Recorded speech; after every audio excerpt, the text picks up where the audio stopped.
बोलो श्री गुरु महाराज की जय। बोलो साचे दरबार की जय। बोलो श्री नगली निवासी भगवान की जय। बोलो श्री स्वामी जी महाराज की जय।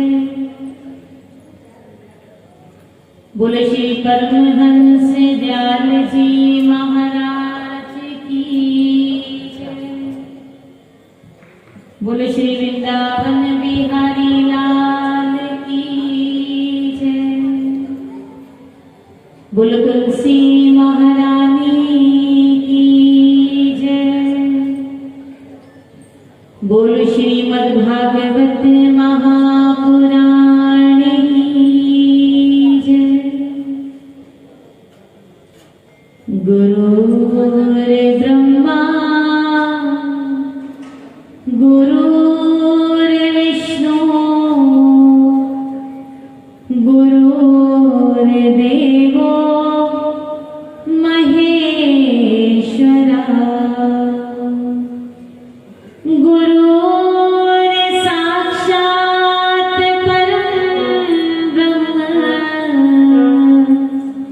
तस्मै गुरुवे नमः। वर्णानामेऽर्थ संधानाः रसानां छन्दसामपि मङ्गलानां च कर्तारौ वन्दे वाणी विनायको। वंशी विभूषित करा नवनीरदाभा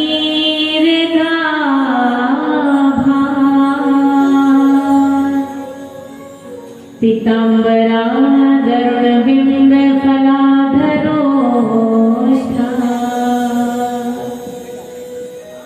पूर्णेन्दु सुन्दर मुखार दरविन्द नेत्रा कृष्णात् परं किमपि तत्त्वमहं न जाने। कृष्णाय वासुदेवाय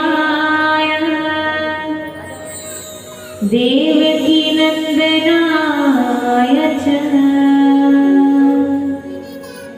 नन्दगोपकुमाराय गोविन्दाय नमो नमः। प्रभु नंदकुमार में स्वामी विषभान जान कृतार्थोऽहं कृतार्थोऽहं कृतार्थोऽहं न संशयः। जय जय श्री राधा रमण जय जय नवल किशोर जय गोपी चित्त चोर प्रभु जय जय माखन चोर। आइए हनुमंत पधारिए कथा कहो मति अनुसार प्रेम सहित गादी धरो पधारिए पवन कुमार। बोलो श्री गुरु महाराज की जय। बोलो साचे दरबार की जय।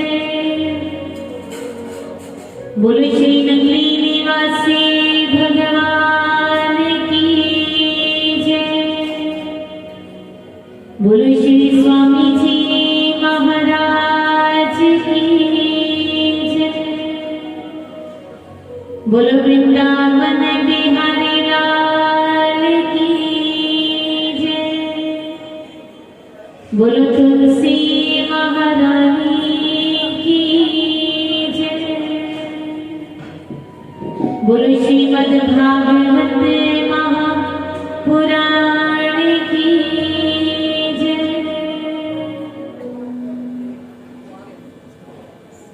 हे प्रभु मुझे बता दो,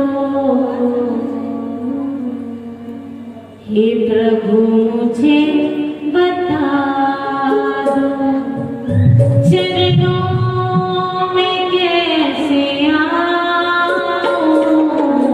हे प्रभु मुझे बता दो, हे प्रभु मुझे बता दो, चरणों में कैसे आऊं। हे प्रभु मुझे बता दो, प्रभु मुझे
पवित्र करने के लिए हम कोई भजन या धुन लगाते हैं। वो क्यों लगाते हैं कि आप सब लोग घर से थके हारे आते हैं, आप लोगों की बैटरी को चार्ज करने के लिए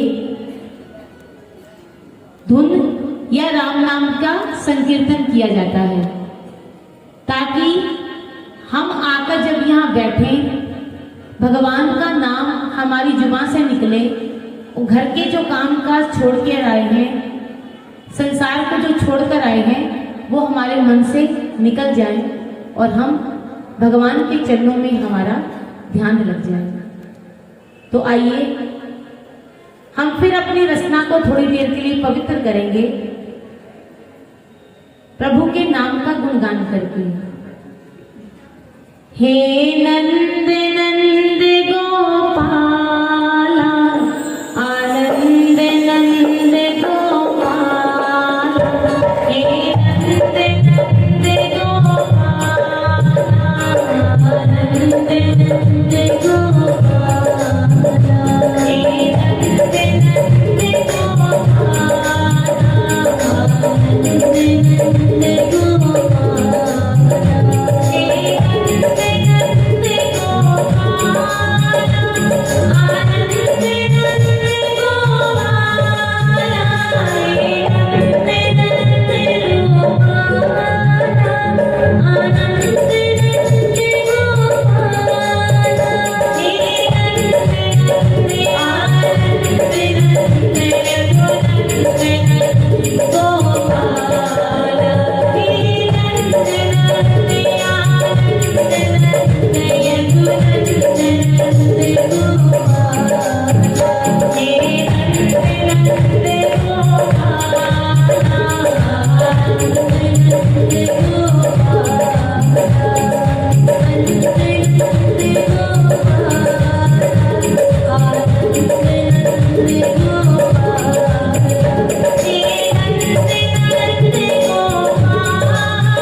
पिता से वैर लेकर हरि की भक्ति की और हरि को पा लिया। प्रहलाद चाहता तो वो धन वैभव, राज वैभव को भोग सकता था। वो राजा का बेटा था, उसे किसी चीज की कमी नहीं थी, लेकिन उसने क्या चुनाव किया? प्रभु के नाम का, प्रभु की भक्ति का चुनाव किया। अगर वो राजकाज को भोगता और राज वैभव का चुनाव करता तो आज उसे राजा प्रहलाद के नाम से जाना जाता। लेकिन उसने भगवान की भक्ति की, भगवान को पाया, भक्ति की उस पराकाष्ठा तक गया जहां उसे हर तरह की विपत्ति, कष्ट और विपदाएं उसे सहनी पड़ी और उसका नाम भक्त प्रहलाद हो गया। आज वो विश्व में, ग्रंथों में, शास्त्रों में उसका नाम भक्त प्रहलाद के नाम से जाना जाता है। मैं आपसे कहती हूं, अगर आपके जीवन में भी कभी कोई चुनाव करने का मौका आए, कोई अवसर आए, आपके सामने क्रॉस रोड्स लाइफ में आपको खड़ा कर दें और आपसे कहें कि आपके सामने दो रास्ते हैं, एक रास्ता संसार की तरफ और एक रास्ता भगवान की राह की तरफ, तो आप इस भगवान की राह को चुन लेना, क्योंकि ये आपके कल्याण का मार्ग बन जाएगा और केवल आपको ही नहीं, आपके जरिए कई लोग, कई रूहें तर जाएंगी। आज भगवान भक्त प्रहलाद और ध्रुव का नाम लेकर कई लोग उन्हें अपना आदर्श बनाकर अपने जीवन को सार्थक करते हैं। तो बात आती है चूज करने की, हमें क्या चूज करना है। आप सब लोग भी अच्छे रास्ते पर चल रहे हैं। इन 8 दिनों के लिए आपने भक्ति के मार्ग को चुना और यहाँ पर कथा श्रवण करने के लिए आए। घर के काम काज चाहे बीच में पड़े हैं, आप भी यही सोच रहे हो कि इन 8 दिनों के लिए घर के काम काज बाद में कर लेंगे और कथा को श्रवण करें और कथा का आनंद लें। तो ये चॉइस की बात होती है कि हम किस चीज को चूज करते हैं। अब हम कथा करेंगे मनु महाराज के पुत्र नभग के पुत्र नभाग का परिचय। सुखदेव मुनि राजा परीक्षित से कहते हैं, मैं तुम्हें सुनाऊंगा नाभाग की कथा। नाभाग ब्रह्मचर्य का पालन करके काफी वर्षों के बाद तपस्या करके जब घर आता है तो उसके घर की स्थिति पहले की तरह नहीं होती। संयुक्त परिवार जो था वो अब बिल्कुल बिखर चुका था। उसके सभी भाई अपनी अपनी संपत्ति का बंटवारा करके सब अलग अलग हो चुके थे। नाभाग जब घर आया तो उसने किसी से कोई प्रश्न नहीं किया, कुछ नहीं पूछा। संयुक्त परिवार जब टूट गया, बिखर गया, उसे देखकर उसका मन दुखित जरूर हुआ, लेकिन उसने किसी से कुछ नहीं पूछा। जब देखा कि सभी भाइयों ने अपनी अपनी संपत्ति का बंटवारा कर लिया है, तो नाभाग ने बड़े संकुचित शब्दों में अपने बड़े भाई से पूछा कि मेरे लिए तुमने संपत्ति में क्या रखा है? मेरे लिए तुमने क्या कुछ संपत्ति मुझे भी मिली है? तो उन भाइयों ने कहा, क्योंकि वो भाई तो पहले ही उस संपत्ति का आपस में बंटवारा कर चुके थे, तो उन्होंने नाभाग से कहा, हमने तुम्हारे लिए इस जगत की सर्वश्रेष्ठ संपदा रख छोड़ी है। नाभाग ने पूछा, कौन सी संपदा? तो उन्होंने कहा, हमने तुम्हारे अधिकार में पिता को दिया है।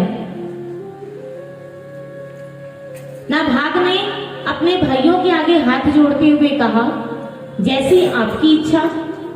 नाभाग पिता के पास पहुंचा और पिता के चरणों में जाकर प्रणाम किया और पिताजी से कहा, पिताजी मुझे आपकी सेवा का कार्यभार सौंपा गया है,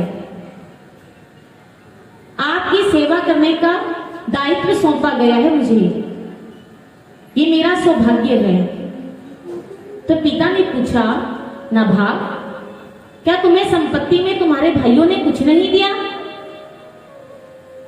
नाभाग ने कहा, नहीं पिताजी, मुझे उस भौतिक संपदा की लालसा भी नहीं है। मेरे लेखे में, मेरे भाग्य में तो मेरे पिता आए हैं। इससे अच्छा उच्च भाग्य किसी का क्या हो सकता है कि मुझे पिता की सेवा का दायित्व सौंपा गया है। नाभाग ने अपने पिता की बड़ी तन मन धन से सेवा की, हर समय उनके साथ रहता, उन्हें जिस चीज की जरूरत होती नाभाग पहले ही तैयार हो जाता। नाभाग के पिता उसके इस सेवा भाव से बड़े प्रसन्न हुए।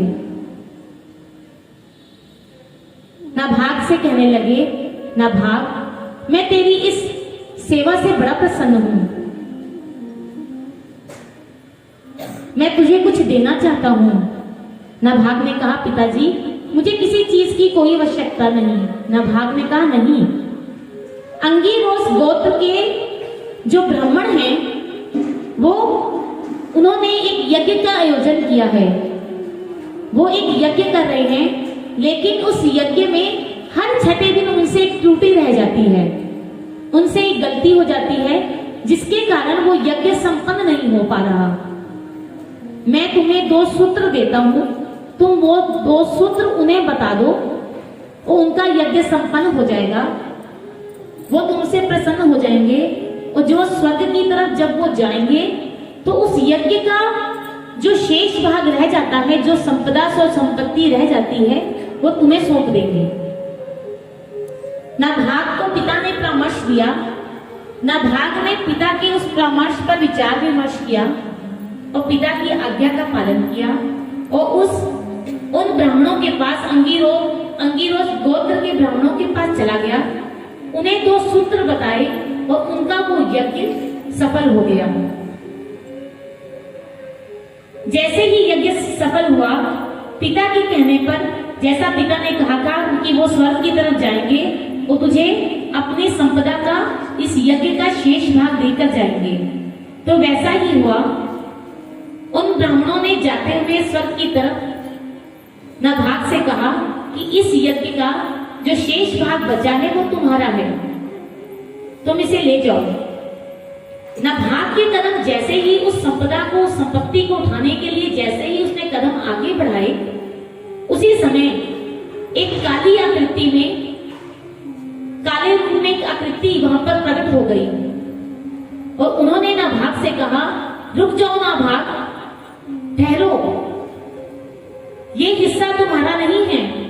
नाभाग ने कहा, ये तो मुझे ब्राह्मणों ने दिया है, उनका यज्ञ संपन्न हुआ और उन्होंने ही मुझे संपदा यज्ञ का शेष भाग मुझे समर्पित किया है। वो रुद्र थे। उन्होंने कहा, नहीं। नाभाग ने कहा, मेरे पिताजी ने मुझे ऐसा ही कहा था।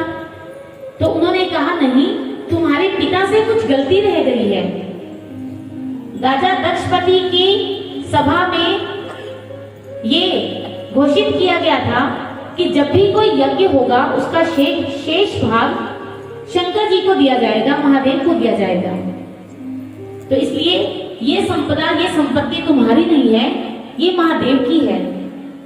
नाभाग उसी समय अपने पिता के पास वापस आते हैं, पिता से सारी बात कहते हैं। तो पिता कहते हैं, हाँ नाभाग, मुझसे गलती हो गई, मुझे क्षमा करना। राजा दक्षपति की सभा में सचमुच ही ये बात हुई थी कि सारा हिस्सा महादेव को दिया जाएगा। अब तू ये संपदा सारी लेकर, संपत्ति लेकर महादेव के पास जा और उनसे क्षमा मांग और उनके चरणों में ये सारी संपत्ति रख दे। नाभाग भगवान शंकर के पास गए, महादेव के पास गए, उनके चरणों में दंडवत प्रणाम किया और महादेव से कहने लगे, हे महादेव, मुझे क्षमा करना, मैं आपका अपराधी हूँ। मुझे पता नहीं था यज्ञ का शेष भाग अपने पिता के कहने पर मैं ले गया था, लेकिन मुझे पता लगा कि यज्ञ का शेष भाग आपका होता है, इसलिए आप इसे स्वीकार कीजिए और मेरे अपराध को क्षमा कीजिए। भगवान शंकर भक्त के भोले भाव पर प्रसन्न हो गए। भगवान ने कहा, नाभाग, तुमने अपने पिता की बड़ी दृढ़ता से सेवा की है। तुमने अपने पुत्र होने के दायित्व को निभाया है। तुमने श्रेष्ठ पुत्र बनकर दिखाया है, इसीलिए तुम्हारी इस पिता की सेवा से मैं बड़ा प्रसन्न हूं। तुम्हारे पिता ने अपने अनुभवों के आधार पर जो तुम्हें रास्ता बताया, जो सन्मार्ग तुम्हें दिखाया, तुमने पिता की आज्ञा मानकर उस मार्ग पर चलकर अपने पुत्र दायित्व को निभाया है। इसलिए मैं तुम्हें वरदान देता हूं कि ये सारी संपदा, ये संपत्ति सारी तुम्हारी है और वेदों का ज्ञान तो तुम्हें पहले से ही है, तो अब मैं तुम्हें श्रेष्ठ ज्ञान भी देता हूं। जाओ ना भाव, मैं तुम्हें आशीर्वाद देता हूं, तुम हमेशा सुखी रहो, सदा प्रसन्न रहो।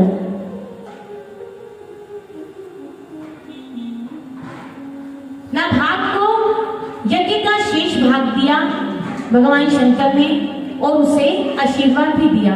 क्यों? क्या आप जानते हैं भगवान ने ऐसा आशीर्वाद, शंकर जी ने ऐसा आशीर्वाद नाभाग को क्यों दिया?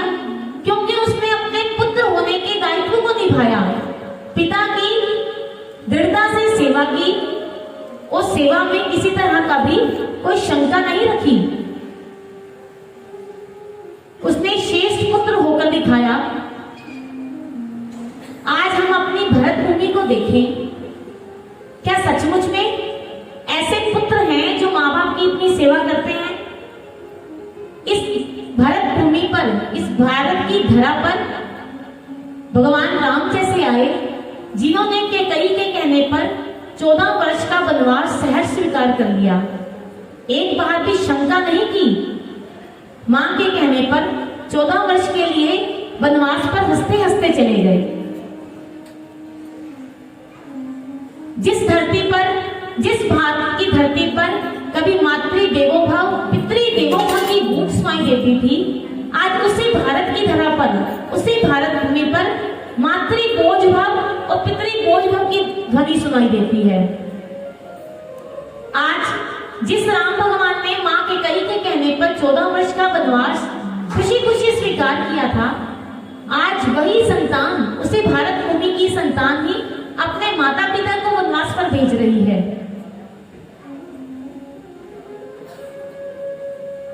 युधिष्ठिर ने, यक्ष ने युधिष्ठिर से कभी पूछा था कि पृथ्वी से भारी क्या है? पृथ्वी से भी भारी वस्तु इस संसार में क्या है और आकाश से भी ऊंचा इस संसार में क्या है? तो युधिष्ठिर ने कहा था, पृथ्वी से अगर कोई भारी है तो वो मां की ममता है, और आकाश से भी ऊंचा अगर कोई है तो वो पिता का प्यार है। पिता का प्यार आकाश से भी ऊंचा होता है। लेकिन आज माता पिता अपने बच्चों को अच्छे संस्कार देते हैं, उनकी पालन पोषण करते हैं इस उम्मीद से कि बच्चे बड़े होकर उनकी सेवा करेंगे। लेकिन बच्चे क्या करते हैं? अपने माँ बाप को वृद्धाश्रम छोड़कर आ जाते हैं। एक बार महात्मा गांधी जी से किसी ने वृद्ध आश्रम के उद्घाटन के लिए आग्रह किया और उन्हें निमंत्रण पत्र भेजा। महात्मा गांधी जी ने कहा कि भारत भूमि के लिए, भारतवासियों के लिए बड़ी शर्म की बात है कि यहाँ पर वृद्ध आश्रम खोले जा रहे हैं। अगर मुझे बुलाना ही है तो उस दिन बुलाना जिस दिन ये वृद्ध आश्रम बंद हो जाएगा।